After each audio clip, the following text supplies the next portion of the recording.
আসসালামু আলাইকুম। Welcome hour বিচুল গাড়ি। ঢাকার তারা মসজিদ বাংলাদেশের রাজধানী ঢাকার অন্যতম ঐতিহাসিক ও শৈল্পিক মসজিদ। এটি পুরান ঢাকার আর্মিনিটোলার অবস্থিত। এই মসজিদটি তার সৌন্দর্য ও অলঙ্কারের শৈলীর জন্য বিশেষভাবে বিখ্যাত। তারা মসজিদটি 18 শতকের দিকে মির্জা গোলাম পীর নামের এক ব্যক্তি নির্মাণ করেন বলে ধারণা করা হয়।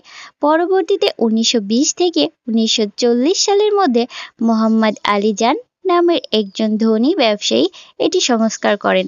তাতে সাদা নীল রঙের টাইলস ও তারা তারা মানে স্টার আকৃতি নকশা সংযোজন করেন। এ কারণে মসজিদটির নাম হয় তারা মসজিদ। তারা মসজিদটির দেওয়ালে গম্বুজ মিনারগুলোতে নীল ও সাদা তারার কারুকাজ বা মোজাইক টাইলস ব্যবহার করা হয়েছে।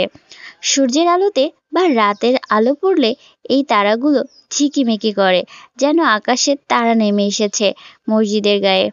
তারা মসজিদ শুধু নামাজের স্থান নয়, এটি ঢাকার ঐতিহ্য ও শিল্পকলার এক অপূর্ব নিদর্শন। ধন্যবাদ। ভিডিওটি ভালো লাগলে লাইক, কমেন্ট এবং শেয়ার করবেন।